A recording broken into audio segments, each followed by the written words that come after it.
So guys, let's discuss this question. Question is BOP is measured as BOP, that is our balance of payment. Balance of payment की definition पूछी गई है. Balance of payment क्या होता है? Balance of payment is the export and import of all the items. अब ये items कोई भी हो सकते हैं. This could be visible items and invisible items. Visible items में क्या आ जाता है? विजिबल आइटम्स को हम गुड्स बोलते हैं एंड इनविजिबल आइटम्स को हम सर्विसेज बोलते हैं. जो सर्विसेज होती हैं उनको हम देख थोड़ी सकते हैं, बट वी प्रोवाइड सर्विसेज. अब जैसे मैं किसी अमेरिकन कंपनी में मान के चलो इंटर्नशिप कर रहा हूँ, तो मैं उनको कोई गुड्स थोड़ी प्रोवाइड कर रहा हूँ, मैं उनको अपनी सर्विसेज, अपनी एक्सपर्टीज प्रोवाइड कर रहा हूँ. तो that is an invisible thing. But वहीं पे अगर मैं किसी अमेरिकन सिटीजन को अपने घर का फर्नीचर बेचता हूँ, ठीक है, मैं अपना फर्नीचर एक्सपोर्ट कर रहा हूँ, तो वहां पर मैं विजिबल आइटम को एक्सपोर्ट कर रहा हूँ. एंड यहाँ पर जो मैं सर्विसेज प्रोवाइड कर रहा था, वहां पर वो मैं इनविजिबल सर्विसेज एक्सपोर्ट कर रहा था. तो बैलेंस ऑफ पेमेंट जितने भी एक्सपोर्ट्स हैं, जितने भी इंपोर्ट्स हैं, of all the items, visible items हो या इनविजिबल आइटम्स हो, दोनों को जब कंसीडर करता है, that is known as balance of payment. यहाँ पर देखो डिफरेंस बिटवीन सिर्फ विजिबल आइटम बोला गया है. विजिबल आइटम सिर्फ है, ठीक है, तो गलत है.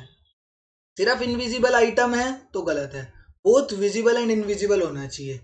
Difference between external and internal flow of gold, ये भी गलत है. सिर्फ गोल्ड कहाँ से आ गया भैया? मैंने कहा export and import of all the items. अब गोल्ड तो सिर्फ विजिबल आइटम में आ जाएगा ना. एंड विजिबल आइटम में भी सिर्फ एक चीज है गोल्ड, और भी बहुत सारी चीजें हो सकती हैं. क्या पता फर्नीचर हो, क्या पता कोई मेटल हो, कोई भी चीज हम एक्सपोर्ट या इंपोर्ट कर सकते हैं. तो ये तीनों ही गलत है. ऑप्शन नंबर 4 जो है, that is the accurate definition for BOP. That is, it is the difference between all the receipts. Receipts का मतलब क्या होता है? एक्सपोर्ट. जब हम एक्सपोर्ट करेंगे तभी तो हमारे पास पैसा आएगा. तो difference between all the exports of foreign exchange and the payments. Payments मतलब क्या? इंपोर्ट्स. जितना हम इंपोर्ट करेंगे उतनी ज्यादा हमें पेमेंट करनी पड़ेगी. तो it is the difference between the export and import of foreign exchange.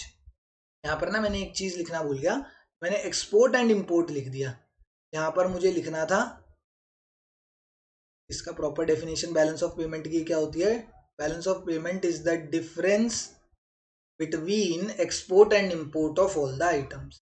So that's why option number 4 is the correct answer here. ठीक है. Difference between all the exports of foreign exchange and all the imports of foreign exchange, उसको क्या बोला जाता है? उसको balance of payment बोला जाता है. अब यहां पर तुम बोलोगे कि देखो sir, all exports of foreign exchange लिख रखा है, तो ये तो सिर्फ फॉरेन एक्सचेंज को कर रहा है. तो यार फॉरेन एक्सचेंज क्या होता है? फॉरेन एक्सचेंज का मतलब होता है फॉरेन करेंसी.